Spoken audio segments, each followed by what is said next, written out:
બનાસકાંઠામાં વરસાદને કારણે અનેક વિસ્તારમાં નુકસાન થયું છે ત્યારે ડીસાના વિઠોદરથી રોબસને જોડતા મુખ્ય માર્ગનું ધોવાણ થયું।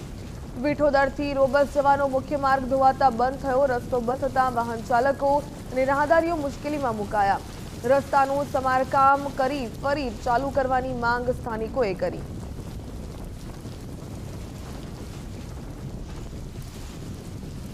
રસ્તો વરસાદના કારણે ધોવાણ ગઈ સાલ બી થયો હતો અને બુરીને આ વખતે ફેર ગાબડું પડી ગયું છે।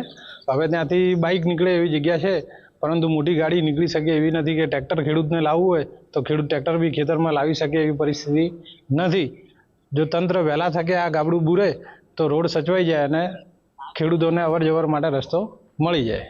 અત્યારે તમે ખુદ જોઈ જ શકો છો કે કેટલી તકલીફ છે કેમ કે જો આ ગાબડું મોટું થાય તો અમારે બિલકુલ અવર જવર બંધ થઈ જાય અને રાત વરત અહીંયાથી નીકળવા માટે ધ્યાન ના રાખીએ તો કોઈનો જીવ બી જોખમમાં આવી શકે।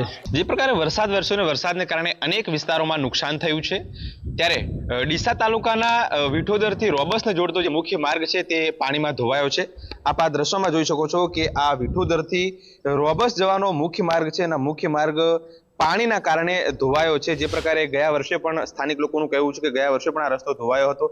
તંત્ર દ્વારા માત્ર માટી નાખીને પૂર્ણ કરવામાં આવ્યું હતું ને પરંતુ ત્યારબાદ ફરી પ્રથમ વરસાદમાં જ આ જે રસ્તો છે તે ધોવાયો છે, જેના કારણે અહીંથી પસાર થતા વિદ્યાર્થીઓ હોય કે પછી સ્થાનિક લોકો હોય કે પછી ખેડૂતો હોય તો લોકો પોતાના વાહન લઈને અહીં પસાર નથી થઈ શકતા। માત્ર ને માત્ર અહીંથી એક બાઇક જ પસાર થાય છે, બાજુમાં થોડીક જ જગ્યા બચી છે જેમાંથી અત્યારે તો બાઇકો અહીંથી પસાર થઈ રહ્યા છે। મહત્વની વાત છે કે આ વિસ્તારના લોકોનું કહેવું છે કે રાત્રિના સમયે જો અહીંથી ચાલુ હોય તો ખૂબ મોટી મુશ્કેલી છે, કારણ કે એમને ખૂબ મોટી મુશ્કેલી એટલા માટે છે કે આ જે રસ્તો છે ધોવાયો છે।